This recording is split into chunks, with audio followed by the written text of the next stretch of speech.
What role should Christians play in American politics today? Let's look at a little bit of history. In 1776, more than 200 years ago, America was founded on Judeo-Christian principles from the Bible. At the founding of America, documents were signed by our founders to establish its foundational structure for a free society, such as reflected in the Constitution of the United States and the Bill of Rights and the Declaration of Independence.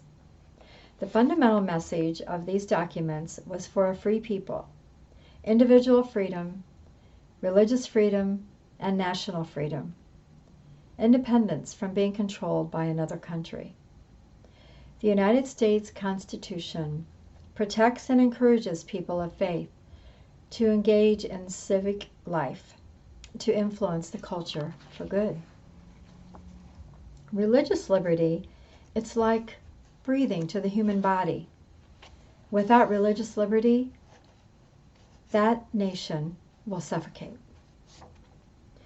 President John Adams said of the Constitution, "Our Constitution was made only for a moral and religious people. It is wholly inadequate for the government of any other." The signers of the Declaration of Independence took their writings so serious that they ended it with this statement: "And for the support of this declaration, with a firm reliance on the protection of divine providence, we mutually pledge to each other our lives, our fortunes, and our sacred honor." America, as I said, was founded on biblical principles, from where the whole idea of freedom comes. Because much like Christ, when he came to set men free from sin, they could be more free to worship God. So freedom of worship, freedom to worship God in spirit and in truth, is the foundation for which this country was founded. Many stories have been told over the years about America having to defend herself from enemies far and wide. Thousands upon thousands of men and women have lost their lives, or their lives have been changed to the point of being crippled or maimed. And there are some that are just, their memories and their emotions have been scarred so deeply. No one sees those scars, but the price has been great for them. Many of our soldiers have fought in wars against countries that live under dictatorships and communist regimes. A sobering reality for our soldiers when they are fighting to keep us free. Our soldiers, they fight for our freedom because they love our country.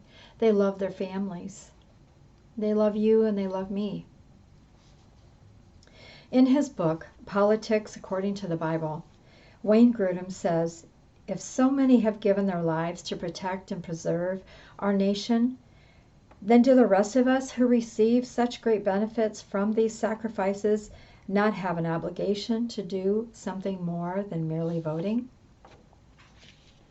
Can you imagine America without Christian influence? Left to anti-God rule, we would have little freedom, if any at all. Our government must be guided by Judeo-Christian principles. Our government is supposed to protect our rights, but instead, over the years, our government has gradually lured American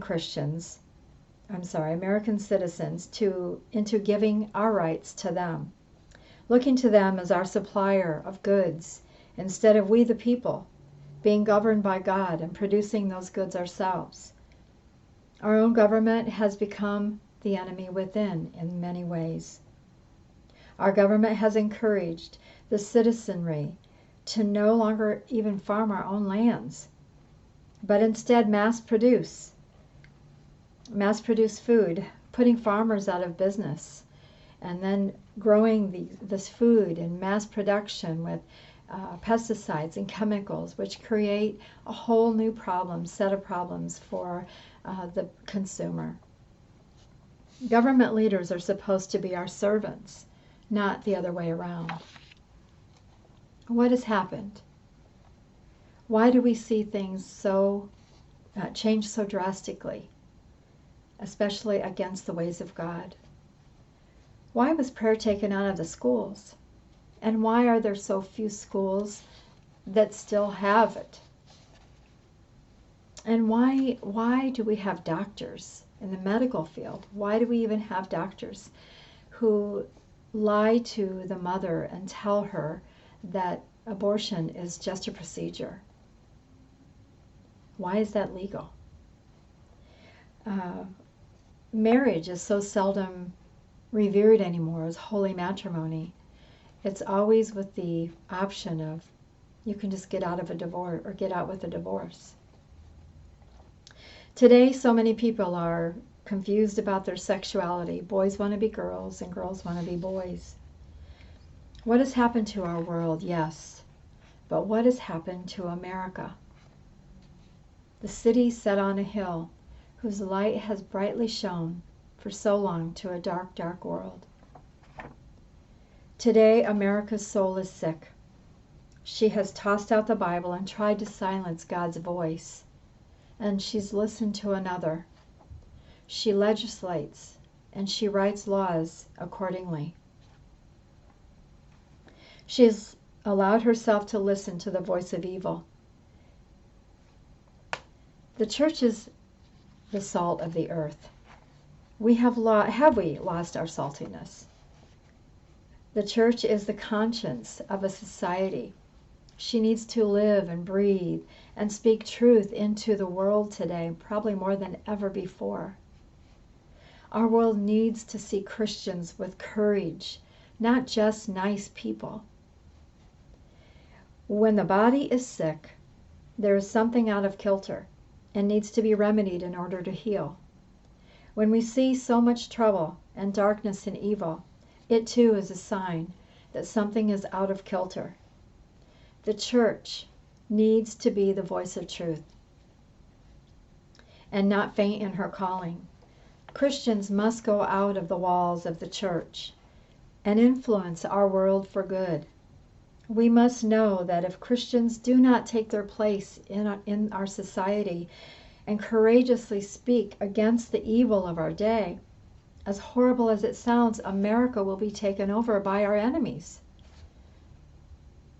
And we'll lose all the freedoms that we even have. It is then that we'll realize how much freedom we have. Times are serious, and the cost of freedom may come to our door. While we still have a country, the voice of truth and reason must speak. It must run for office. It must be involved in local governments and school boards. For the sake of those who have been given their all on the battlefield, for the sake of those who have given their all on the battlefield to keep the enemy at bay for our freedom and for the sake of Jesus Christ, Christians must speak up. Eric Metaxas, in his most recent book, Letter to the American Church, reminds us that the ideas and forces we face has an atheistic Marxist ideology in common, although it never declares itself as such. It knows that doing this would wake up many people who are still asleep, and that would ruin everything. Dietrich Bonhoeffer, a pastor, a prophet, and a martyr, became political as he stood up against the evil of Hitler and the Nazis when they were killing the Jews in Germany. Likewise, William Wilberforce became political when he stood up against the evils of the slave trade. God is waiting. God is waiting for anyone willing to stand against the evil of our day. We need to be willing to ask ourselves, what can I do to push back the evil that is trying to destroy our freedom? Are we willing to sacrifice our comfortable lives for the sake of others and for the sake of good? If we don't, we could end up to become like the next Germany. May God in heaven help us to stand for good and not evil.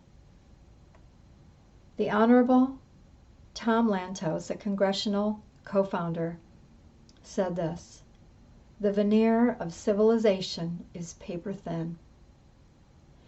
We are its guardians, and we can never rest." Thank you.